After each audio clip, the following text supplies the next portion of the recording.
Okay, so the bottom line up top is that, of course, there are recent and expected thaw conditions affecting the valley now.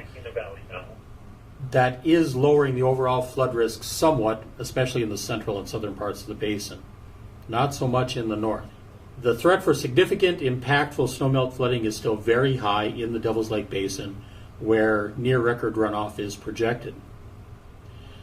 The threat remains moderate to high, or above historical risk for most river points across northeast North Dakota into far northwest Minnesota, especially along the Pembina and the Park rivers. There are thawing conditions now and expected into early next week, and that should lower flood risks a bit. Mainly that's going to be occurring in the southern Red River Basin. Now, most of the southern Red River Basin will still stay prone to minor or low and moderate spring flooding as we progress through the spring. So in general, to get the graphic across that I don't have to show you right now, is that pretty much all of the southern half or 2/3 of the Red River Basin are looking at minor flood risk right now, or minor to low and moderate flood risk. And that's from Grand Forks south across the basin. But north of Grand Forks, or eastward toward the Red Lake River and westward toward the Upper Cheyenne and up into the Red River Basin, we rise from moderate to major flood risk still in there. So along the main stem Red River, moderate flood risk at Oslo and Drayton, going into a major flood risk up at Pembina. There is a major flood risk again in the Devil's Lake Basin, into the Forest River into the Park River at Grafton, and into the Pembina River at Neche. I'll go over just some sub-basin details. For the southern and central valley south of Grand Forks, North Dakota, these recent and expected thaw conditions into early next week, and an overall mild low snow winter in that southern part of the basin especially, will reduce available snowmelt runoff for most tributaries and for the main stem Red south of Halstead, south of Grand Forks. There are currently large areas of snow-free landscape, and if you were looking at satellite imagery with me, you would note that there's virtually wide open farmland fields throughout the Fargo area, southward into southeast North Dakota, into west central Minnesota. Over the next few days, these warm temperatures are going to expand again the exposed farmland into the Grand Forks area, westward a bit, into western Grand Forks County, eastern Nelson County. The soils in the Southern Valley remain largely frozen, although the top layer of that soil will thaw slightly. They're still quite saturated from late fall rains, so high runoff potential rates are still possible should any later snowfall or rainfall occur.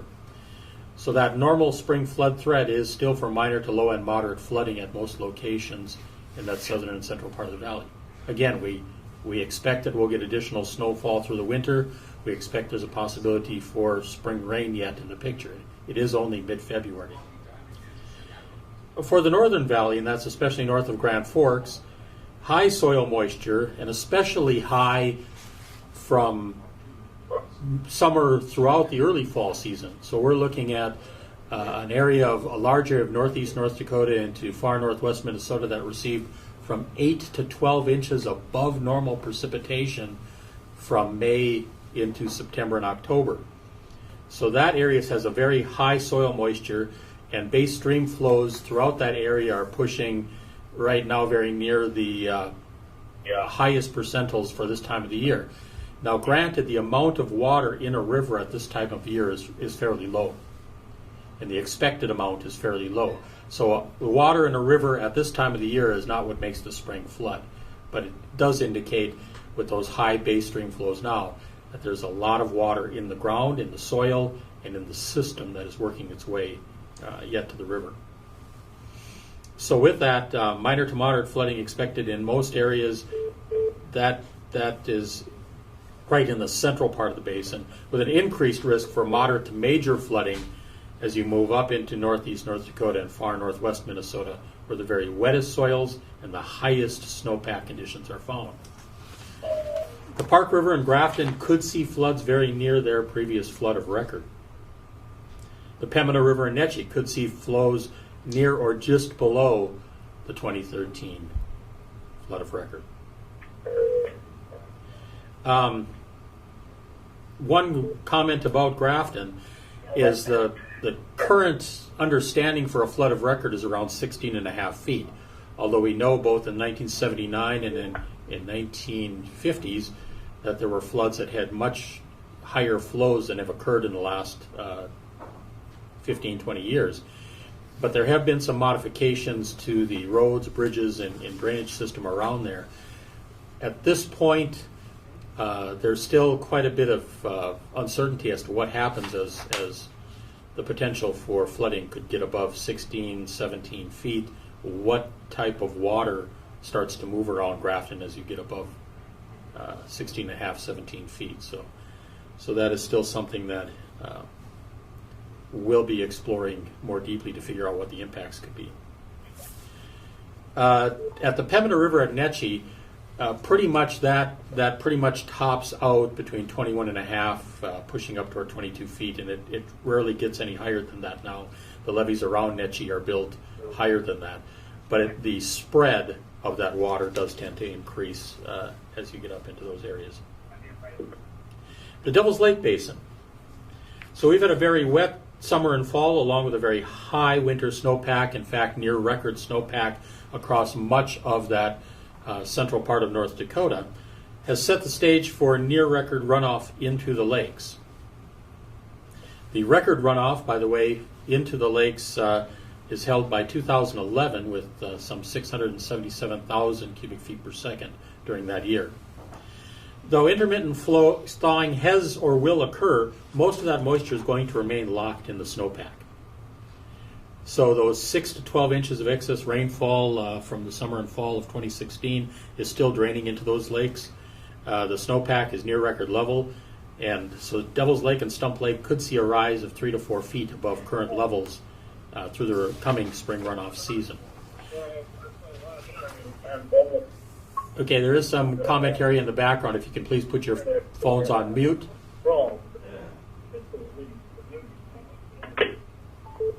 Thank you. Okay. So again, base stream flows are above normal. Soil moisture at freeze up is above to much above normal. Frost depths are generally running near or slightly below normal.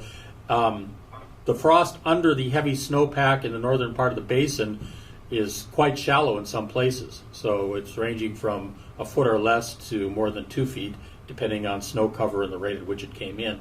The South Basin, though it has some thawing that is occurring on the skin level, still has pretty deep frost in there, in excess of 20 inches in most locations, again because they've been largely snow-free much of this winter. The winter snowpack in Swee, the snow water equivalent in that snowpack, ranges from very high in the north part of the basin and Devil's Lake Basin, with snowpacks of 12 to 24 inches common. In the north part of the basin, again, and even up into 28 inches or more in the Devil's Lake Basin. And again, that's snow that has compressed over time, so original snowfalls of 40 and 50 inches in some places. The snow water in that higher snowpack ranges from roughly 3 to 6 inches in the Devil's Lake Basin, 3 to 4 inches in the very north part of the basin. We have right now in Grand Forks area about 7-8 inches of snow on the ground and 2.2 inches of water in that snowpack. We have an increasing snowpack and snow water content as you go eastward toward Crookston and Points East. We have somewhat lesser snowpack just immediately west of us here in Grand Forks. But moving south, it drops off dramatically. So we have trace amounts to 3, 4, 5 inches of snow in some areas between here and Hillsboro, but it drops off to near nothing from there on, and with an inch of water or less in most of that South Basin snowpack from originally.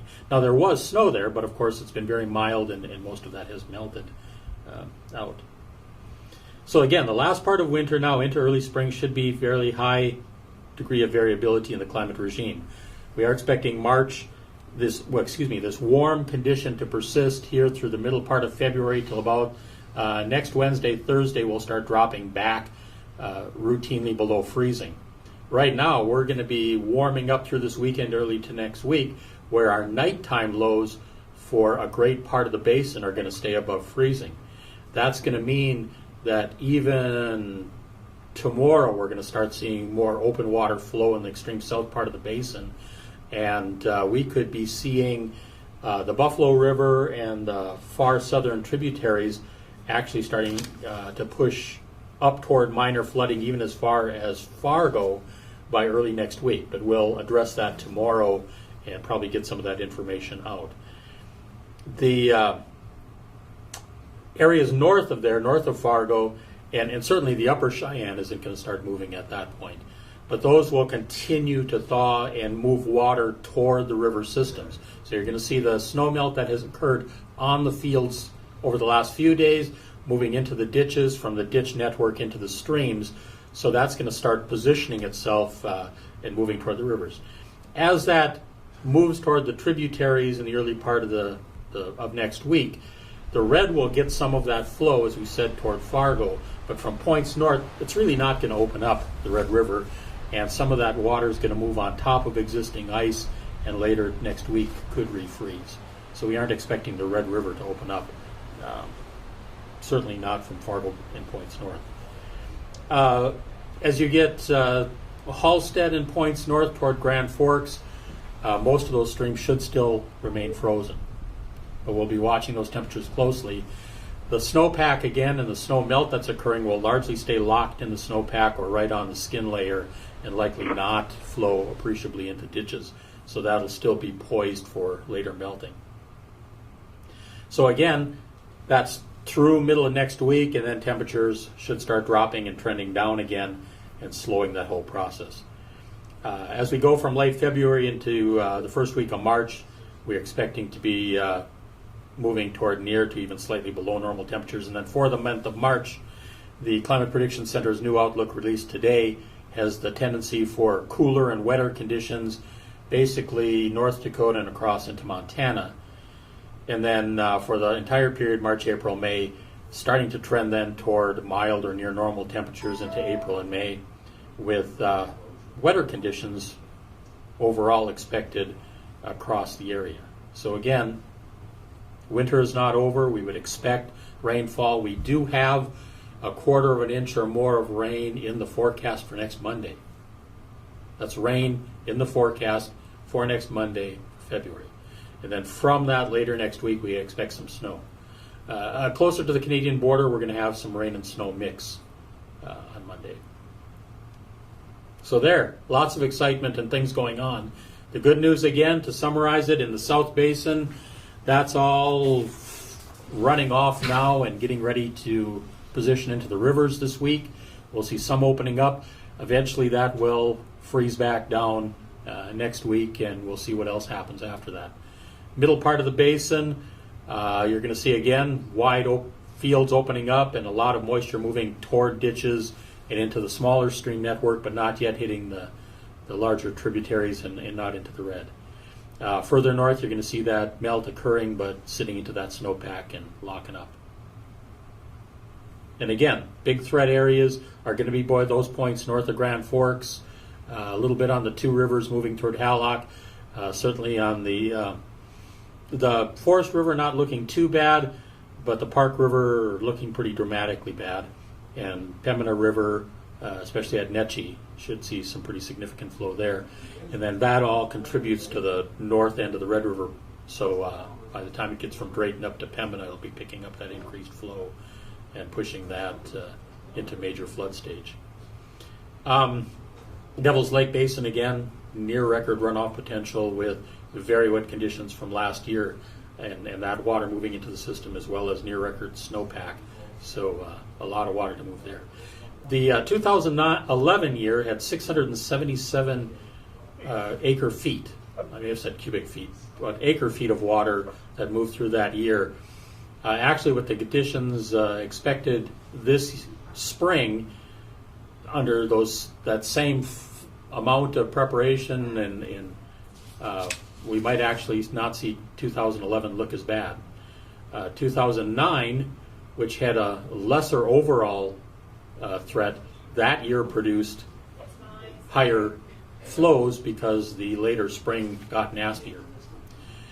2004 was one of the nastiest spring scenarios for northeast North Dakota, and that was when a large area of 2 to 4 inches of rain kicked in on March 22nd, 23rd, and rivers, again, the Forest River, the Park River, the Pembina River went ballistic, and then, of course, a heavy, large-scale inflows into Devil's Lake from that. So hopefully we won't see that materialize. That's at the top end of the spectrum for nasty possibilities in the background. Any questions from our emergency managers that may still be on the phone?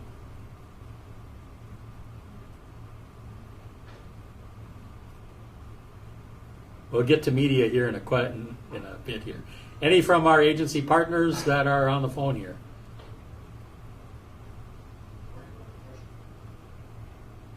Is anybody still on the phone? Yep, we're still here, Greg. Okay. Yep, I'm here. All right, thank you. Any media questions? I may have one in the room here. Neil? So can you kind of summarize which North Dakota towns are at the most risk for major flooding this spring? Well, of course, the Devil's Lake area itself has permanent flood protection and infrastructure in place. So that's not necessarily threatening the communities, though, again, you'll see some effect in those communities with the water table rising, again, in response to this, and the effects that has on reducing travel around some of the area with the increased water spill. So that's not necessarily a threat directly to the communities. But the Forest River, I keep saying Forest River. The Forest River right now into Minto doesn't look that bad, but we'll have to watch that closely. So right now, not looking too bad. Just, again, the minor to moderate threat there. The Park River into Grafton, that has a huge amount of runoff potential there. And, of course, there's the 3 branches of the park that come into that area. There's a lot of down timber from the severe storms through the summer into those rivers as well that'll be plugging things up. So that's got a lot of things that we're going to have to be looking at. And then up in the Pembina River, the upper parts of the Pembina right now aren't looking so bad, so the flows coming out of Canada don't look to be near as much as what will be picked up locally. So the Pembina River into Walhalla not looking as bad right now, but Neche is the one that it all comes together at. And one last thing, how about the Cheyenne River Valley into Jamestown? I'll just add one more thing on the north end, and of course Pembina will be picking up that flow plus the Red River flow and higher flows. So it's not a big threat to the diking at Pembina and St. Vincent, but it's something that'll have to be watched there. Now, into the Cheyenne River, the upper Cheyenne has a lot of snowpack on there and a lot of runoff potential. With the wet soil from this last summer, there are what are called non-contributing areas, areas that normally don't run off, so they'll still hold some of that and it won't necessarily make it into the Cheyenne River itself. Excuse me. But there will be a fair amount of flow coming out of that upper Cheyenne down through Cooperstown into Bald Hill Dam. So right now into Valley City, the expectation is that management of the dam will be able to control that. And so from Valley City southward, minor to low end moderate flooding still is the main threat.